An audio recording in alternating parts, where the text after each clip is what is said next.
Channel JC kitchens. ಇವತ್ತು ನಾವು ಮಾಡ್ತಿರೋ ಗ್ರಿಲ್ ಚಿಕನ್. ಬನ್ನಿ ನೋಡೋಣ ಹೆಂಗ್ ಮಾಡೋದು. ಬನ್ನಿ ಗೈಸ್, ಇಂಗ್ರೀಡಿಯೆಂಟ್ಸ್ ನೋಡೋಣ.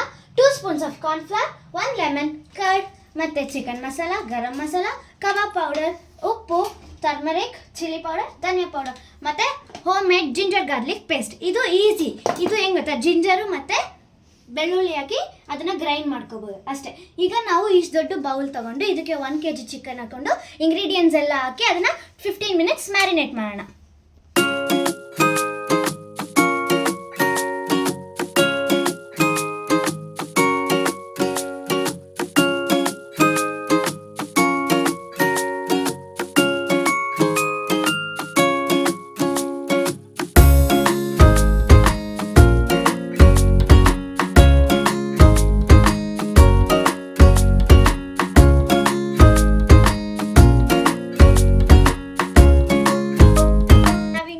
ಹಾಕಿರೋದನ್ನ ಚೆನ್ನಾಗಿ ಮಿಕ್ಸ್ ಮಾಡ್ಕೊಂಡು ಒಂದು ಸ್ವಲ್ಪ ವಾಟರ್ ಹಾಕೊಳ್ಳಿ. ಜಾಸ್ತಿ ವಾಟರ್ ಹಾಕೊಳ್ಳೋದು ಬೇಡ, ಸ್ವಲ್ಪ ಗಟ್ಟಿಯಾಗಿರಲಿ, ಇಲ್ಲಾಂದರೆ ನೀರು ಹಾಕ್ಬಿಡುತ್ತೆ, ಅವಾಗ ಅದು ಜಾಸ್ತಿ ಖಾರ ತಗೊಳ್ಳಲ್ಲ. ಅದಕ್ಕೆ ಇಂಗ್ರೀಡಿಯೆಂಟ್ಸ್ ಹಾಕಿರೋದೆಲ್ಲ ಮಿಕ್ಸ್ ಮಾಡ್ಕೊಳ್ಳಿ. ಮತ್ತು ನಾವು ತೊಗೊಂಡಿರೋ 1 kg ಚಿಕನ್ನ ಇದಕ್ಕೆ ಹಾಕೋಣ. ಬನ್ನಿ.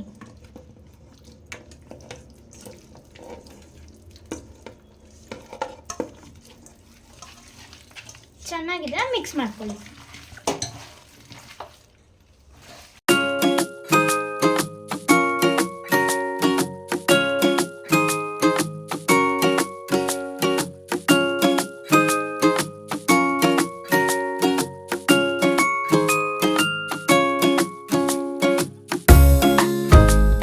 ಇದನ್ನ 20 ಮಿನಿಟ್ಸ್ ಮ್ಯಾರಿನೇಟ್ ಮಾಡ್ಕೊಳ್ಳಿ. ಪ್ಲೇಟ್ ಮುಚ್ಚಿಕ್ಕಿರಿ ಒಂದು ಸೈಡು. 20 ಮಿನಿಟ್ಸ್ ಮ್ಯಾರಿನೇಟ್ ಆಗುವಂಟ ಅದನ್ನು ಪ್ಲೇಟ್ ಮುಚ್ಚಿಕ್ಕಿರಿ, ಅದು ಚೆನ್ನಾಗಿ ಮ್ಯಾರಿನೇಟ್ ಆಗುತ್ತೆ. ಒಂದು 3 to 4 ಸ್ಪೂನ್ಸ್ ಆಯಿಲ್ ಹಾಕಿ ಒಂದು ಪ್ಯಾನ್ ಎತ್ಕೊಂಡು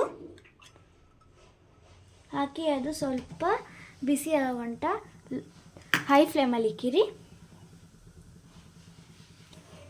ಹಾಕಿರೋ ಹೈ ಫ್ಲೇಮಲ್ಲಿ ಎಣ್ಣೆ ಇಕ್ಕಿರೋದಕ್ಕೆ ಸ್ವಲ್ಪ ಒಂದು 6 to 5 ಪೀಸಸ್ ಚಿಕನ್ ಹಾಕೋಣ.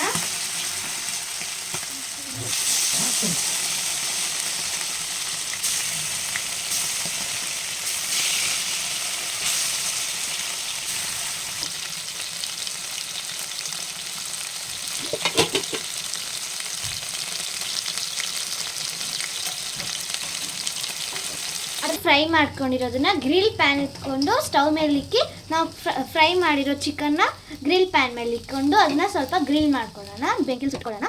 ಸ್ವಲ್ಪ ಹೈ ಫ್ಲೇಮಲ್ಲಿ ಇಕ್ಕಿದ್ರೆ ಚೆನ್ನಾಗಿ ಬರುತ್ತೆ.